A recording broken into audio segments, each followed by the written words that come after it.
विभाजन गाथाएं। जय तु भारतम। आप सभी का स्वागत है। विभाजन गाथाएं में अभी तक शुरू से लेकर के हम विभाजन के स्क्रिप्ट से और सेना के विभाजन की, बीते लम्हों के दर्द की, इन सारी बातों को करते करते पिछले भाग में हमने बात की कठियाला विर्क की। कठियाला विर्क जहां सिख परिवारों ने विभाजन की स्थिति में जब अपने आप को सुरक्षित महसूस नहीं किया तो उन्होंने स्वयं अपने ही परिवार की महिलाओं को उनकी सहमति से कत्ल कर दिया, और कोई एक दो नहीं बल्कि पूरे परिवार की 33 महिलाओं को कत्ल कर दिया गया। बड़ा दुखद है, पर यह सारी स्थितियां इस भारतवर्ष ने भोगी हैं, देखी हैं।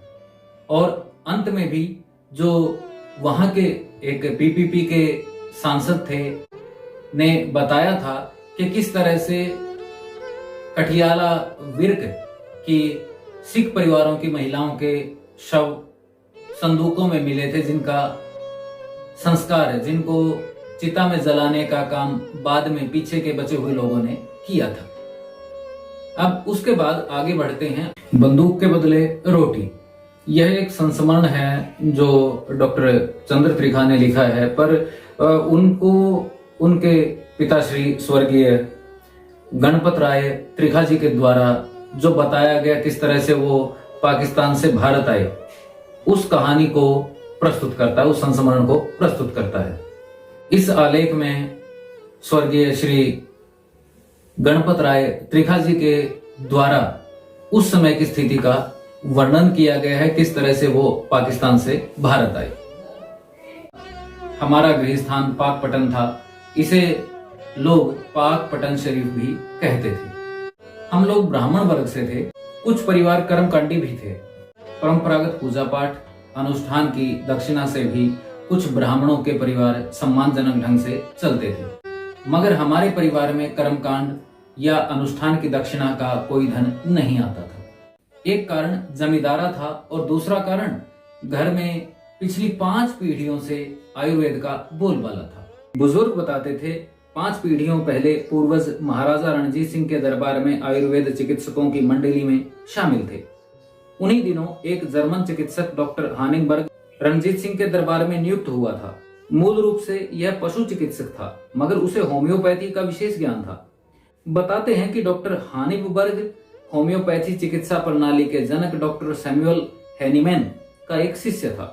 हमारे पूर्वज भी अपने क्षेत्र में आयुर्वेद के अलावा पशु चिकित्सा का ज्ञान रखते थे। डॉक्टर हानिंगबर्ग के साथ ऐसी पटी की होम्योपैथी के प्रति रुझान परिवार में बढ़ता गया।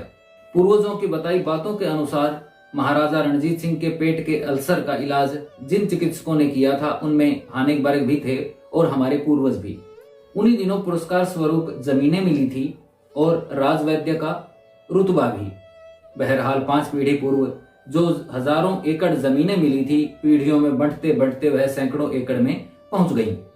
जमीनें उन दिनों आमदनी का साधन कम और प्रतिष्ठा का प्रतीक ज्यादा होती थी। बहरहाल इस पवित्र शहर से हमारा 7 पीढ़ियों का नाता 14 अगस्त की सुबह टूट गया।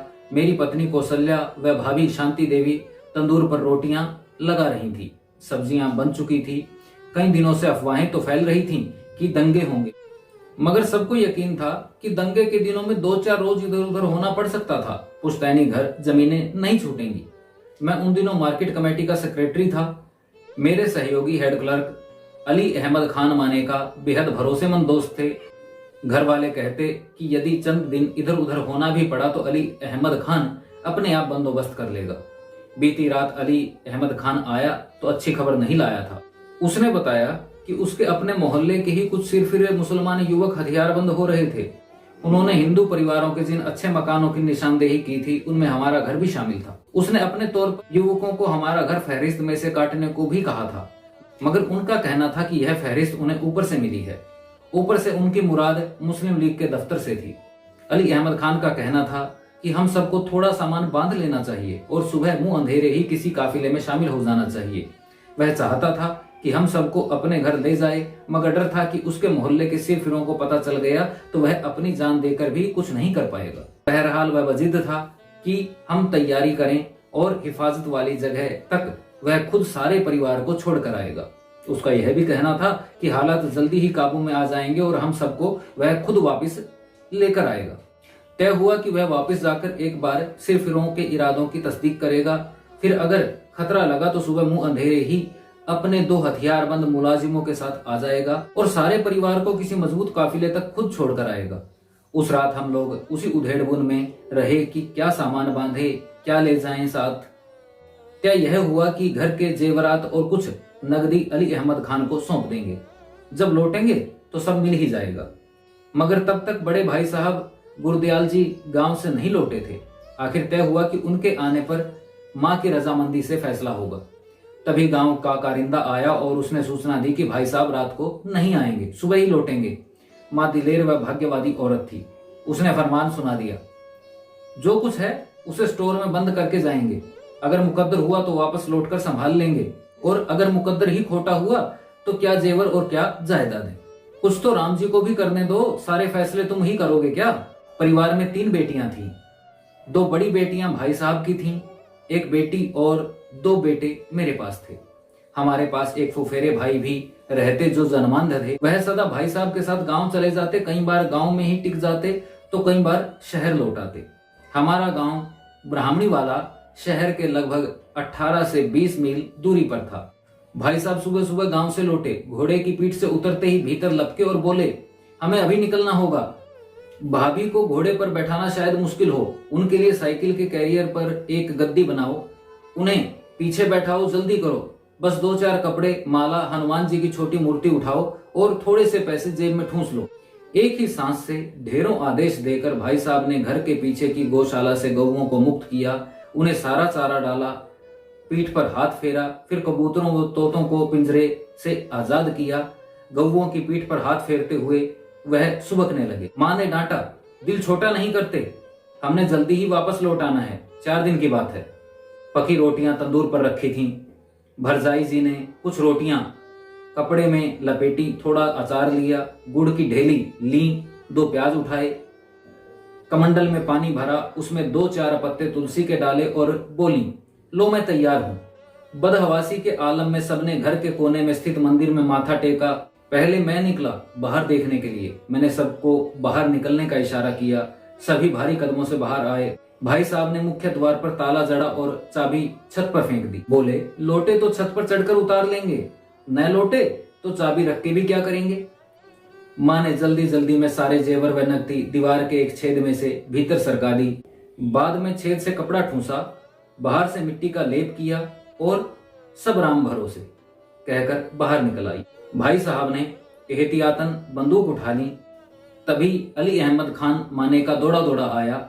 उसने छोटे बेटे, जिसकी उम्र लगभग 3 साल थी, को अपने कंधों पर बैठाया। अपने एक कारिंदे को वह साइकिल सौंपा जिस पर मां को बैठाया गया था। मानेका ने अपने एक हाथ में बंदूक भी ली थी, दूसरे हाथ से वह छोटे बेटे को पकड़े हुए था। बोला, आप चलो, अब निकलो, मैं और मेरे बंदे आपको सही सलामत किसी काफिले के पास छोड़कर आएंगे। मैं देख रहा था मानेका अपने आंसुओं पर काबू नहीं रख पा रहा था। उसका एक कारिंदा बंदूक लेकर आगे आगे चल रहा था। उसके हाथों में रोटियों वाला थैला था। और इन हालात में हमने वह स्थान छोड़ा जहां पिछली 7 पीढ़ियों से रह रहे थे। हम लोग पैदल ही सुलेमान की ओर रवाना हो रहे थे। रास्ते में मेरे ससुर पंडित करमचंद, सास, उनका बेटा कृष्ण कुमार और 2 बहुएं मिल गई। वे टिब्बी लालबेग से आए थे हमें साथ लेने। उनके साथ उनकी बेटी यानी मेरी साली पूर्ण देवी और उनका पति विष्णुदत्त भी थे। विष्णुदत्त बोला, मैं सरकारी अमले के साथ पहले निकलता हूं ताकि फाजिलका या अबोहर पहुंचकर सबके लिए प्रबंध कर सकूं। विष्णुदत्त वैसे मेरा चचेरा भाई भी था, बेहद खूबसूरत व मस्त मौला इंसान। वह हमेशा सबका मजाक उड़ाता था। उस दिन पहली बार वह मुझे वाकई फिक्रमंद दिखाई दिया। तेजी के साथ सबको छोड़कर वह आगे बढ़ गया। थोड़ा आगे जाकर एक बार फिर लौटा। 4 पुड़िया सी थी, मेरी जेब में डालकर भरे भरे स्वर में बोला, यदि कहीं फंस जाओ तो सभी औरतों को इनकी एक एक चुटकी दे देना। मैंने पूछा, इसमें क्या है? वह धीरे से बोला, पंसारी से जहर ले आया हूं।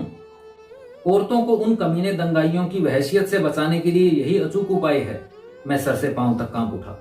सारी पुड़ियाएं मैंने रास्ते में ही एक कुएं में डाल दी और अपनी बंदूक को थपथपाया। अपने आप से बोला, जब तक जान है और मानेका जैसे यार हैं, किसी को कुछ नहीं होने देंगे। मानेका को लगा मैं कुछ उससे बोला हूं। उसने पूछा, क्या कहा पंडित जी? मैंने उसे धीमी आवाज में बताया। वह एकाएक बोला, विष्णुदत्त को मेरे व आप पर भरोसा नहीं है क्या?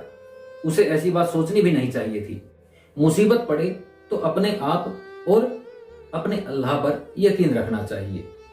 तो ये तो बात चल रही है आज के आलेख में, बंदूक के बदले रोटी।